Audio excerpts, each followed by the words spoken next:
La rumeur prit naissance en 1903 dans une rubrique du quotidien du matin de Saint-Pétersbourg, capitale de la Russie des Tsars. Une rumeur au sujet d'un sinistre complot pour prendre le contrôle du monde entier. Un nombre surprenant de gens gobèrent cette rumeur sans sourciller. Ce mensonge se propagea à travers toute l'Europe pendant les décennies qui suivirent. Chuchoté ici, discuté ouvertement là, parfois ouvertement publié, et finalement l'incroyable, la sauvage supercherie commença à faire des victimes. 6 millions de Juifs affamés, fusillés, gazés et brûlés, tous sacrifiés sur l'autel de la rumeur contre laquelle peu de gens se sont insurgés.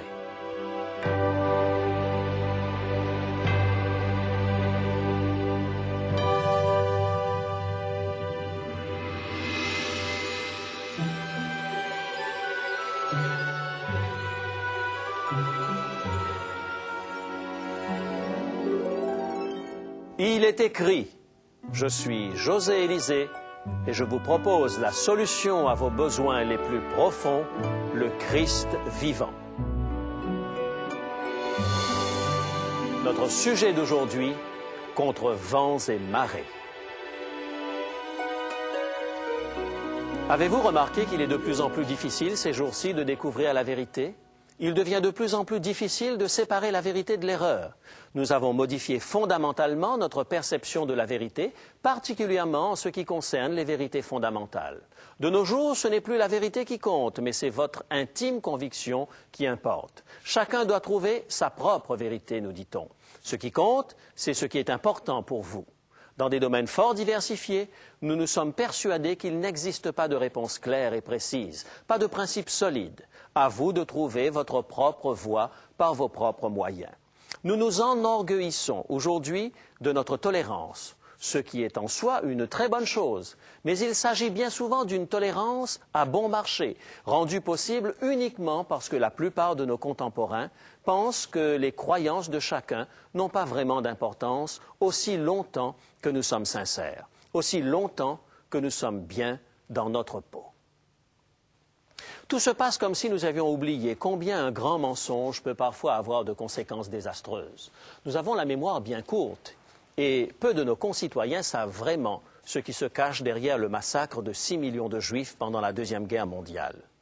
Le quotidien de Saint-Pétersbourg, auquel je faisais allusion précédemment, contenait un article intitulé « Un programme d'hégémonie mondiale mis au point par les Juifs, minute d'un comité des anciens de Sion ».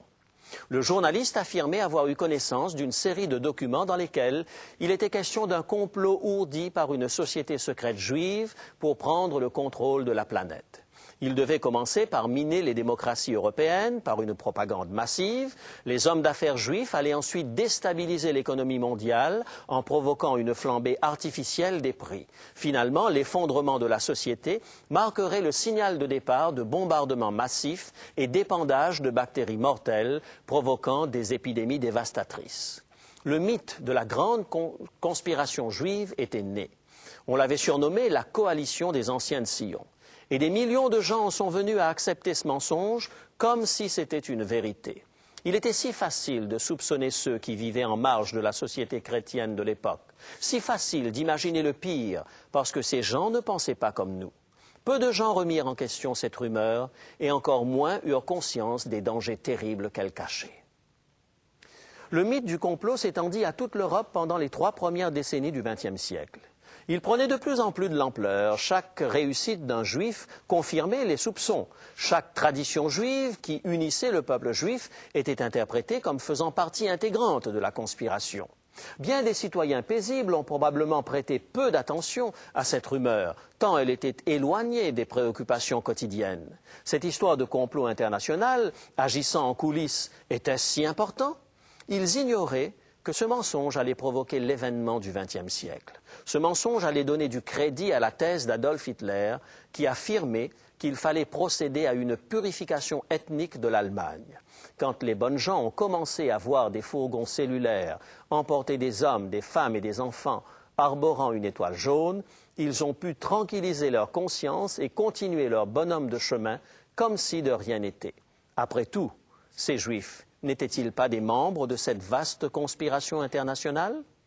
Lorsque les paysans voisins des camps de concentration voyaient des milliers de prisonniers squelettiques, ils pouvaient pudiquement détourner leur regard, car après tout, ces gens-là n'avaient-ils pas conspiré pour conquérir le monde? Au bout du compte, 6 millions de vies humaines furent sacrifiées sur l'autel du mensonge. Le mythe du complot international aida à mettre en place le décor de l'impensable holocauste de la Deuxième Guerre mondiale. Le mensonge était trop bien orchestré. Trop peu de voix se sont élevées contre le puissant courant d'antisémitisme qui emporta le monde. Mes amis, la vérité a son importance. C'est souvent une question de vie ou de mort. Il ne suffit pas que nous ayons une conviction intime que quelque chose est vrai pour qu'elle le devienne. Beaucoup trop de gens sans histoire ont cru à un certain moment qu'il était nécessaire d'exterminer les Juifs de la surface de la terre. À l'époque du Moyen-Âge, une très grande majorité de chrétiens ont sincèrement cru qu'il fallait brûler les hérétiques.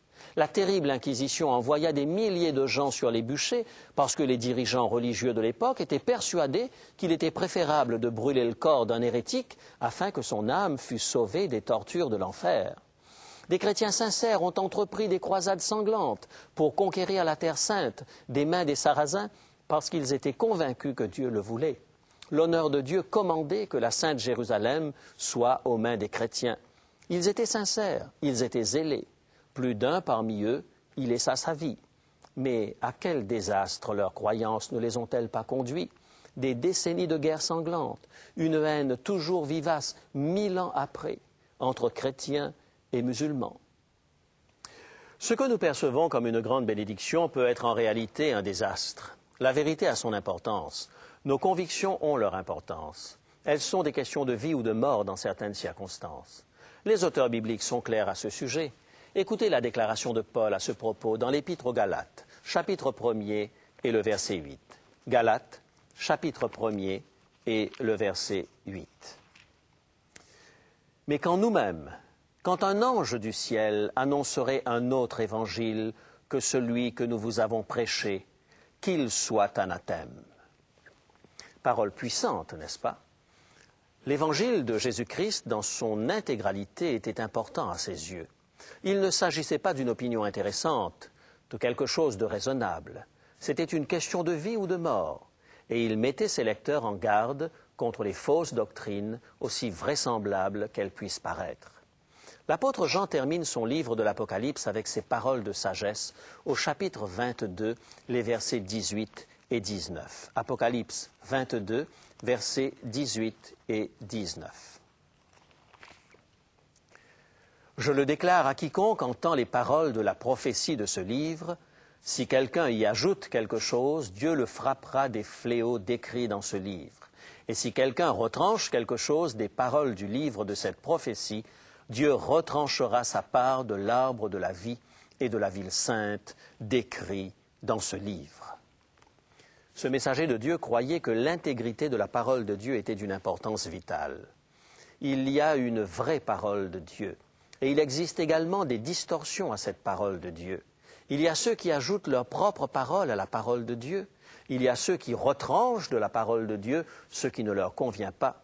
On peut écouter ce que nous dit la parole de Dieu avec un cœur sincère, mais on peut aussi la tordre à des fins personnelles.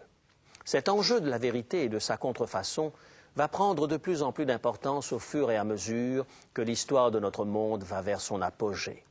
Les pressions pour accepter les mensonges de Satan vont s'intensifier. N'oublions pas que la vague de l'antisémitisme a conduit de bonnes gens à considérer comme acceptable d'approuver un génocide. Une autre vague emportera la plus grande partie de la population mondiale dans un désastre encore plus grand. Le livre de l'Apocalypse nous parle de la bête et de l'antéchrist qui falsifieront la vérité et feront la guerre au peuple fidèle de Dieu. Voici ce qu'affirme l'apôtre Jean dans le livre de l'Apocalypse au chapitre 13 et le verset 8. Apocalypse, chapitre 13 et le verset 8. Et tous les habitants de la terre l'adoreront, ceux dont le nom n'a pas été écrit dès la fondation du monde dans le livre de vie de l'agneau qui a été immolé. Voilà une affirmation inquiétante. des populations entières qui vont faire allégeance à l'Antéchrist. Elles vont accepter un faux évangile, un énorme mensonge. Comment résister à cette marée au temps de la fin? Comment pouvons-nous être assurés d'être du bon côté dans ce combat mortel entre la vérité et l'erreur? Un épisode dramatique dans lequel un prophète de l'Ancien Testament est impliqué nous apporte un indice sur ce sujet. C'est l'un des passages les plus clairs que je connaisse où la vérité et l'erreur sont mis en opposition. La 3e année de son règne, le roi de Juda, Josaphat, qui marchait dans les voies du Seigneur, rendit visite à son alter ego du nord, le roi Akab, roi d'Israël. Au cours de la conversation, Akab amena sur le tapis le cas de la ville de Ramoth en Galaad, une ville israélite envahie par le roi de Syrie. Il suggéra à Josaphat de joindre son armée à la sienne pour reconquérir la ville de Ramoth. Josaphat assura Akab que son armée était à son service. Mais, ajouta-t-il, consultons d'abord l'Éternel.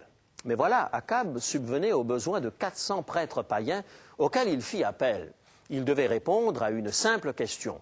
Devons-nous monter et attaquer Ramoth en Galaad? Ces hommes répondirent, monte, car l'Éternel livrera la ville entre tes mains. Josaphat était un peu soupçonneux par rapport à la capacité de ses prophètes professionnels de prédire l'avenir. Il avait suffisamment de bon sens pour réclamer une contre-expertise, l'avis d'un prophète de l'Éternel. N'y a-t-il aucun prophète de l'Éternel que nous puissions consulter, demanda-t-il. Akab répondit avec réticence, « Oui, il en existe encore un qui possède l'imprimature de l'Éternel. Il se nomme Michée, mais il ne me prophétise jamais rien de bon. » Josaphat insista pour qu'on fasse quand même venir ce prophète, et le roi Akab y consentit. Tandis qu'on allait chercher Michée, les 400 prophètes à la solde d'Akab tentèrent de rendre plus crédibles leurs prédictions en se mettant dans un état de transe frisant l'hystérie. « Monte contre Ramoth en Galaad et tu seras victorieux » crièrent-ils. L'un d'eux se fit même des cornes en fer, un symbole qui a changé de signification depuis cette époque, et dansa en rond en prophétisant « Avec ces cornes, tu vaincras les Araméens et tu les détruiras. » Lorsque le messager chargé de ramener Michée trouva le prophète, il offrit gracieusement à Michée un cours de politique tactique. Lisons dans le premier livre des rois, le verset 13 du chapitre 22, ce qu'il est dit. 1 Roi, chapitre 22 et le verset 13. Voici les prophètes d'un commun accord prophétisent du bien au roi. Que ta parole soit donc comme la parole de chacun d'eux. Annonce du bien. Mais Michée ne pouvait accepter que la vérité soit établie par acclamation. Regardant le messager en face, il répondit en ces termes, que l'on trouve au verset 14. 1 Roi 22 et le verset 14. « L'Éternel est vivant, j'annoncerai ce que l'Éternel me dira. » Voilà un homme qui se souciait de la vérité divine, un homme qui refusait les compromis. Michée se présenta devant les 2 monarques, vêtus de leurs vêtements d'apparat, entourés des 400 faux prophètes. Akab se tourna vers lui sans conviction et lui demanda, « Michée, irons-nous attaquer Ramoth en Galaad ou devons-nous y renoncer ?» Les autres voix se turent. Michée choisit d'ironiser en imitant les autres prophètes, et il répondit, « Monte, tu auras du succès, et l'Éternel la livrera entre les mains du roi. » Michée, à travers ce brin d'ironie, demandait en fait au roi Akab s'il désirait vraiment entendre ce que Dieu avait à lui dire. Akab se voulait soumis au Dieu que Josaphat servait fidèlement. Il se devait de donner l'impression qu'il avait toujours voulu que les choses soient faites correctement. Il reprit donc Michée sur un ton faussement outragé par ces paroles du chapitre 22 et le verset 16. 1 Roi 22, verset 16. Combien de fois me faudra-t-il te faire jurer de ne me dire que la vérité au nom de l'Éternel? Alors Michée présenta avec la gravité qui convient à un prophète de l'Éternel le message que Dieu lui avait confié à l'intention d'Akab. Voici ce que dit le verset 17. « Je vois tout Israël dispersé sur les montagnes, comme des brebis qui n'ont point de berger. Et l'Éternel dit, ces gens n'ont point de maître, que chacun retourne en paix dans sa maison. » Renonçant à entendre la vérité, Akab se tourna vers Josaphat et dit, « Ne te l'ai-je pas dit? Il ne prophétise sur moi rien de bon, il ne prophétise que du mal. » Mais Michée ne s'arrêta pas en si bon chemin. Debout devant des centaines de faux prophètes, il déclara à Akab que ces derniers étaient des esprits séducteurs, envoyés pour causer sa ruine. L'un des prophètes gifla Michée, mais il tint ferme. Finalement, Akab n'avait plus envie d'écouter. Il fit mettre Michée en prison et s'entêta à aller à la guerre et connut la ruine que le prophète avait annoncée. Comment ce prophète a-t-il pu tenir ferme en face de cette marée de voix contradictoires? Parce qu'il avait pris la décision de ne parler qu'au nom de l'Éternel. Il s'appuyait solidement sur la parole de l'Éternel, un message clair qui ne souffrait pas de compromis. Michée, à l'inverse d'Akab, voulait entendre Dieu, quel que soit le message. Il était prêt à aller là où le Seigneur le conduirait. Mes amis, nous avons ici la clé qui nous ouvre la certitude de savoir où nous serons lorsque les forces du mal tenteront de fouler la vérité aux pieds. La question qui importe est celle-ci. Suis-je prêt à écouter ce que Dieu a à dire maintenant? Suis-je prêt à me ranger à sa vérité, quelles qu'en soient les conséquences? Voilà le secret. Nous n'avons pas à être des super-héros lorsque l'Antéchrist viendra. Il suffira de savoir écouter attentivement la voix de Dieu. Mais si nous commençons à nous sentir mal à l'aise en présence de la vérité, si nous commençons à laisser de côté certaines parties de la parole de vérité, alors nous pouvons savoir que quelque chose cloche. Si nous nous contentons de n'écouter qu'une partie de la parole de Dieu, nous sommes sur un terrain glissant. Le jour viendra où nous préférerons adapter la parole de vérité plutôt que de nous y conformer. Nous préférerons réviser la vérité plutôt que d'y obéir.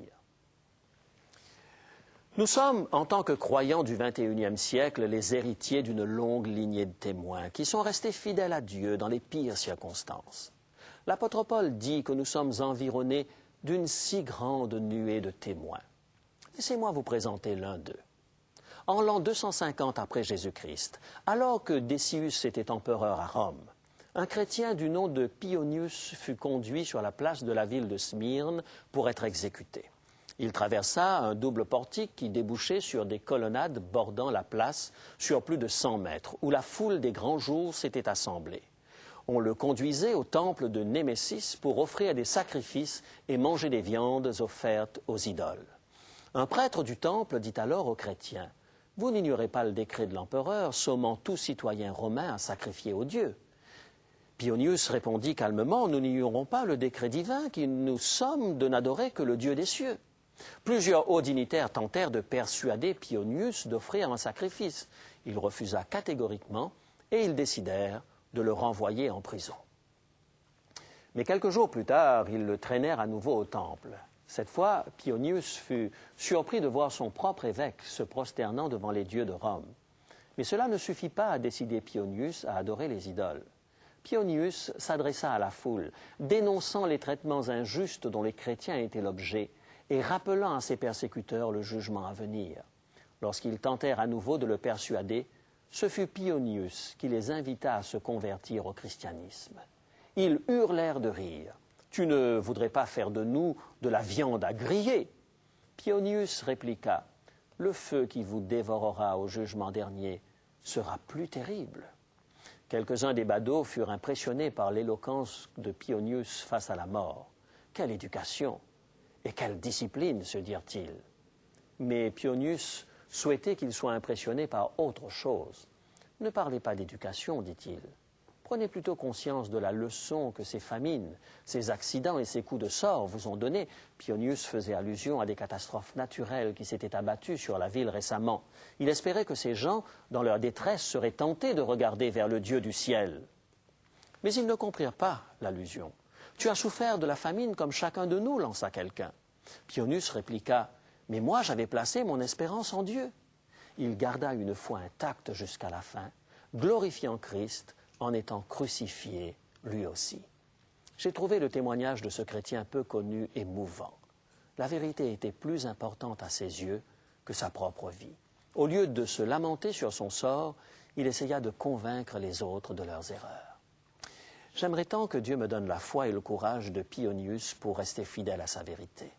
Je ne voudrais pas être balayé par la marée de l'erreur, mais j'aimerais m'appuyer solidement sur un « il est écrit » lorsque le temps de l'épreuve sera là. Voulons-nous commencer aujourd'hui en disant à Dieu notre désir de rester fidèle à la vérité et inébranlable dans notre foi au jour de la tentation? En nous accrochant solidement à l'évangile de Jésus-Christ, nous bâtirons sur un rocher solide et aucune tempête ne pourra nous emporter.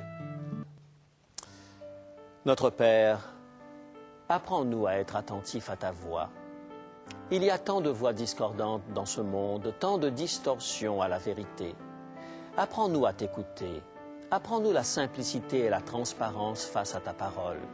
Nous te remercions pour la bonne nouvelle de l'Évangile. Apprends-nous à garder fidèlement ce dépôt, comme tant de chrétiens l'ont fait avant nous, dans les pires épreuves. Au nom de Jésus. Amen.